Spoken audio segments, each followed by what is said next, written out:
تماشاوان اینجا ایشه دستالات سوری گلک زحمت بویا یعنی نکاروی ولاتی کنترل بکه بر پرسین امریکی و یکی اشکالات بیجن یعنی هیدی هلوست امریکا ولات روجاوا لهمبری شامه دین گوهرتن دبیجن ترور لیوی ولاتی به پیش تکوه دناو ارتشا سوری دا جهادی هنه هنجی داعش مایا لسویدا لدیجی دروزیان کمکوجی چه بونه ولات بیجن سوز يعني سازيا ما فين مروفان اشكالات كن كو كسن بكمكوجيان رابونا حطانها نهاتنا قرتن بنيرن شانداري امريكا نونر ترامب جبو سوري توم باراك ايرو تشتكي جلكي جدا قوت دفي حكومة سوري ورا محاسبة كرن ورا جزا كرن جارة يكمينة كو توم باراك قوتنك بفي رنجي دبيجا ادي هالوسطوان ولاتان بطيبتي امريكا وبرپرسین امریکی لهمبری سوری گلکی تین گوهرتن یعنی اشکالات بیجن سازین که حکومت سوری دابونا وان نکاره بوان سازین خواه بیک بینه. Of Syria, in my opinion,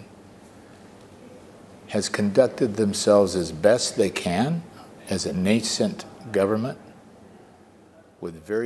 حکومت سوریه نها لگوری نرینا من وک حکومت کنوک خودی جافکانی انگلکی کما جبو چاره سرکرنا پرسگری کن جور بجور انکو ددما هولدانا یکرنا جواکا که جهرنگ ده درد کفن حوله با آوای کی هری باش تفگریای مخابن کشتن طول هلدان و کم کجین کجه هیلا هر دو آلیان و هاتنه کرن ده هر روشه ده تشتکی نای هلگرتن از باورم که حکومت آنها جهاتی شارزا او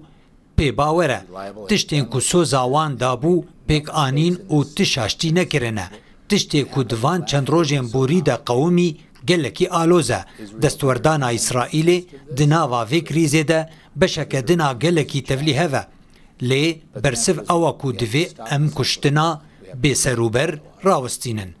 دوی ام دست به دیالوگی بکن بدی تنامن پلانک آلترناتیو نینه. اسرائیل مجارک گلکی آلوزه جه دولتین یکبوی نهات پرسین و بشداری وی بریاره نبو. او دولتین یکبوی نبر پرسیاره تشتین کو اسرائیل وان وکا پاراستنا خود هجمیره. افد دمک گلکی خراب دهات جبر کو وکا لور ام هول ددن بگهیجن ریکفتنین کو داوی لپفچون بینن و ام دبیجن دورین مین تامپون هنه وکاکو ام لفر دکن. برنامه کما جبو آزاد کرنا گرتی و بارمتیان هیا. کد فیده میده کو ام دا آخفن تیجیب جی کرن. لیگرتی لناوا گندکی بون جبر ویه که اگر هون لمالباتین درزی بنارن هون دبینن کو او لگندکی دجین او بدو جی لگندکی دجین. لی به هزاران جوان آنگو سیویل همو 15 خلکان برینها هاتن بردان. مبستامن پرانی آوانه.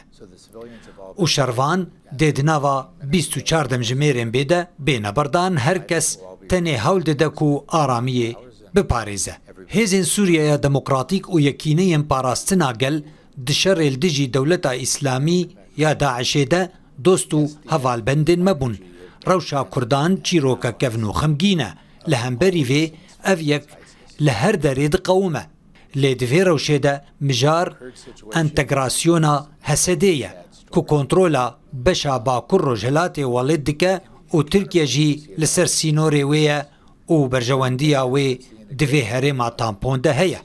گلو اف هرما کدنا تامپونه و چاواتی انتگرا کرن و گلو حسدی بخواه دجمن حکومت ترکیه and how does it integrate? And is SDF themselves an enemy of the Turkish